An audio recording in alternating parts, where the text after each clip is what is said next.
The opening scene takes place in the year 1944 amidst the Second World War. Two fighter pilots, Hank Marlowe from the United States and Gunpei Ikari from Japan, land on a South Pacific island via parachutes. As soon as they land, they begin to shoot at each other. When they run out of bullets, Hank makes a run and Gunpei begins pursuing him. Soon, they reach a cliff where they engage in close combat. However, their fight is soon disrupted by the sudden appearance of a giant ape. The scene then cuts to 1973, and we are introduced to the head of the U.S. governmental organization Monarch, named Bill Randa, and a geologist named Houston Brooks, who arrive at Senator Willis's office. The two propose their plan of exploring the newly discovered Skull Island in search of prehistoric creatures. When Willis hesitates, Bill explains that the 1954 nuclear tests weren't tests, but instead they were trying to destroy something there, hinting at an unusual ecosystem. Despite this, Willis doesn't appear to be keen on the idea and starts walking away. However, Bill and Houston follow him, emphasizing the island's potential value and the need to prevent other nations from taking the lead. When they talk about the Soviet Union, Senator Willis finally grants them permission. "If we don't do it, someone else will," is the most tragic bit of logic the human species has ever created. Bill is then given the task to assemble a U.S. Army unit under Lieutenant Colonel Preston Packard's command. Afterwards, Bill and Houston travel to Saigon to hire a former British Special Air Service captain named James Conrad as their tracker for this mission. They meet him at a local bar and provide a brief overview of their mission along with a monetary offer. Hearing this, James demands more money, pointing out the life-threatening dangers that involve rain, heat, mud, giant monkeys maybe, I don't know, but probably maybe, disease-carrying flies, and more. The two agree to fulfill his demands as there's no one better for this position than James. Next, Bill also hires an anti-war photographer named Mason Weaver. With everyone on board, the ship sails towards its destination. On their way, a NASA official named Victor Neves explains that the Kong Skull Island is surrounded by a perpetual storm system, which is why it is secluded from the external world. He hopes they can go through it with the help of Preston's military helicopters. Additionally, Victor introduces the assembled team to Bill, Houston, and another scientist named San Lin. Continuing the briefing, a military serviceman named Jack Chapman informs them that the persistent storm will disrupt their communication, which might cause them to separate. As a result, he sets a meetup location on the island's northern tip with the intention of regrouping there within 3 days. Boy, we're sure meeting a lot of characters. I wonder if some of them will die. As they approach the island, they notice a huge storm with black clouds, which they have to pass through. Despite this extreme weather, the team opts to push forward. So everyone boards the helicopters and sets off. The situation gets intense as they enter the storm, causing the helicopters to experience dangerous turbulence. But fortunately, they pass through it and reach the island, which appears to be absolutely stunning. Shortly after, the soldiers start dropping seismic explosives in order to map out the island and prove Houston's hollow Earth theory.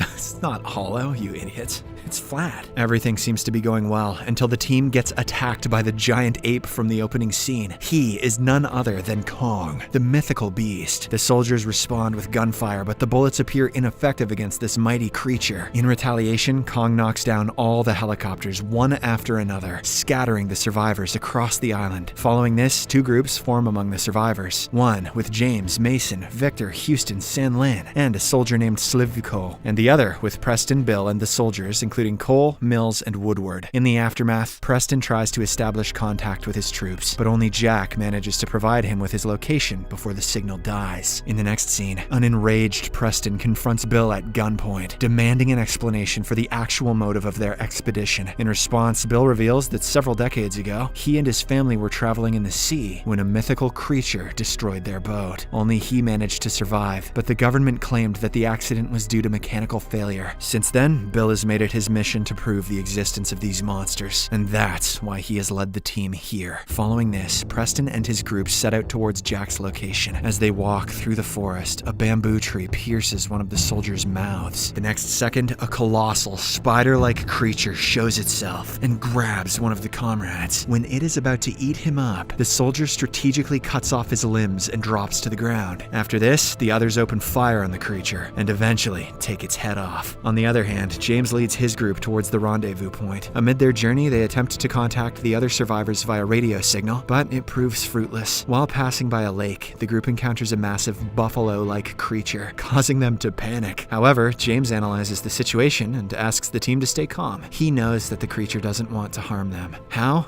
I don't know. His intuition, though, turns out to be true. As the beast turns away and leaves, continuing their journey, the team comes across a place where they are cornered by the local Iwi natives, who bring out their weapons. Just before a fight ensues, Hank, who is still alive, shows up. He assures both parties that they aren't a threat to each other. After this, the natives invite the group to a secure settlement. Once there, Hank explains to the group that he's been here for the last 28 years and has learned a lot about the natives and the island. According to him, Kong is almost like a god to the island because he has been protecting them from predators, including a race of subterranean reptilian creatures called skull crawlers. They were the ones who killed his Japanese best friend, Gunpei. He goes on to say that Kong can easily handle the young skull crawlers, but the biggest one is dangerous as it even killed his family. He implies that if anything happens to Kong, the skull crawlers will dominate the island. After hearing all of this, James changes the subject. Let's talk about football, dude. You've been here for too long. And tells Hank that the rescue team will arrive in the northern part of the island within 3 days. Hank, however, believes that it's impossible for them to reach the north in such a short time. Following this, he leads the group to a boat made by him and Gunpei prior to the latter's passing. Since the boat needs some more refinement, they opt to complete its construction so that it can take them to the northern side in their desired time. The team members initiate work on the boat, except for Mason, who engages with the natives. Later on, Mason hears a sound coming from the other side of the wall. Upon checking, she finds a buffalo-like creature trapped beneath a crashed plane. She tries lifting it up to free the buffalo, but her strength isn't enough. At that moment, Kong suddenly shows up and tosses the plane aside, releasing the stuck creature. He then momentarily stares at Mason and then leaves, seemingly acknowledging her compassionate act, or at least her boobs. Elsewhere, Jack continues his attempt to communicate with the Colonel, but fails. He then sits on a big tree trunk to rest, but it moves, revealing that it's no tree, but a creature. Startled, Jack opens fire, forcing the creature to retreat. Unfortunately, the sound of the gunshots attracts a skull crawler, who finishes him off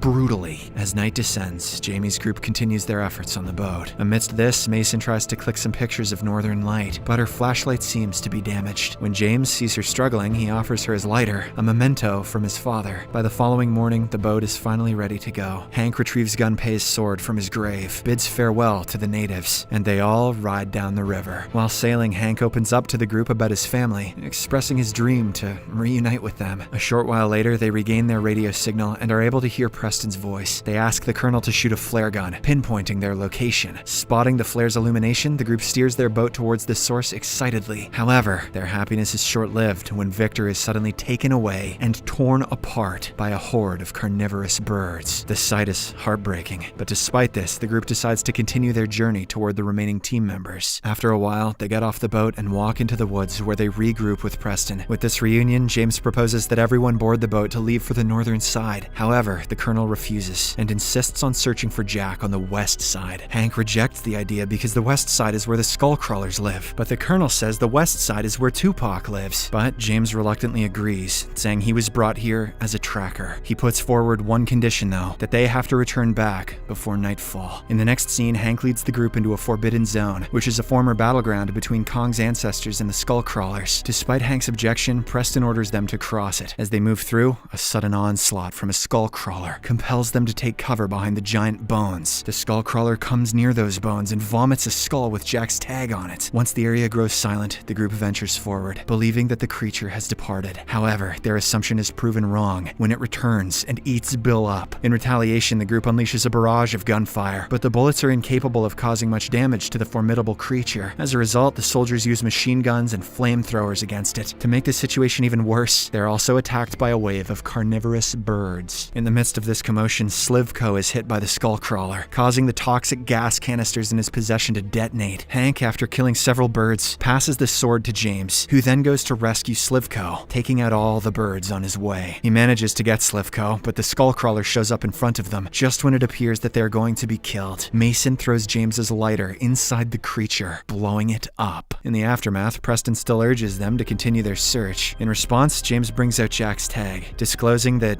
he's no more. However, the Colonel remains resolute, as he is determined to reach the crash site and retrieve ammunition stash so that they can kill Kong and avenge the soldier's death. Despite efforts from Hank, Houston, and Mason to convey the repercussions of killing Kong and the subsequent unleashing of the skull crawlers, Preston doesn't change his mind. With no options left, James discloses the crash site's location to Preston, allowing his group to proceed there while the others return to the boat. That night, Preston gathers explosives from the crash site and sets up a trap for Kong. Meanwhile, James and Mason Mason make their way to a cliff in order to ascertain the direction of the river leading northward. During this, Kong shows up before them, but doesn't attack them. Mason steps forward to touch him gently, signifying their friendship. Just then, Kong detects the detonations set off by Preston's team, prompting him to advance in that direction. James and Mason also realize that their giant friend is in danger, so along with Hank, they decide to save him. As soon as Kong approaches Preston's team, the Colonel sets the entire pond on fire, attempting to burn him. The giant gorilla tries to fight back, taking out several soldiers, but it soon collapses to the ground. Preston then orders the remaining soldiers to prepare the explosives to blow Kong up. However, before they can do so, James, Mason, and Hank arrive at the scene and hold them at gunpoint, telling them to back off. They try to convince the soldiers that they need Kong to keep the skullcrawlers out. After a tense standoff, the other soldiers turn against their colonel, but Preston remains adamant. Just then, the largest skullcrawler bursts out of the ground, forcing the group to run. Preston stays behind to trigger the explosives, but before he can do so, Kong awakens and crushes him. The injured beast then starts fighting against the enormous skullcrawler, but it struggles to keep up. Meanwhile, the group flees toward the shoreline. James instructs Mason to reach a cliff and launch a flare so that Houston and the team can locate them. Until then, the rest of them keep running, only to be ambushed by the skullcrawler. At one point, Cole decides to sacrifice himself for the sake of his team's life, so he unpins the grenades and stands in front of the creature. However, his sacrifice goes in vain, as the creature throws him away with its tail. As the skullcrawler is about to attack the group, Kong reappears, sparking a fierce battle between the two huge creatures. Kong does everything he can to overpower the skullcrawler, but the latter eventually throws him away, causing him to get stuck on some chains. The skullcrawler then proceeds to kill Kong, but in the nick of time, Houston and the group arrive with their boat and open fire on it. Mason also fires a flare towards the creature, distracting it long enough for Kong to break free. Kong retaliates by hurling the skullcrawler into a cliff, accidentally causing Mason to plummet into the water. Reacting swiftly, Kong saves her, but the skullcrawler grabs his arm with its long tongue. This proves to be the perfect opportunity for our beast, as with his immense power, he rips out the creature's guts, finally killing it. Kong then places Mason down next to James before leaving. In the aftermath of these events, the survivors reach the rendezvous point and leave the island as Kong stoically watches. The movie ends on an emotional note, as Hank finally reunites with his family after several decades. Thank you for watching. Subscribe us for more videos.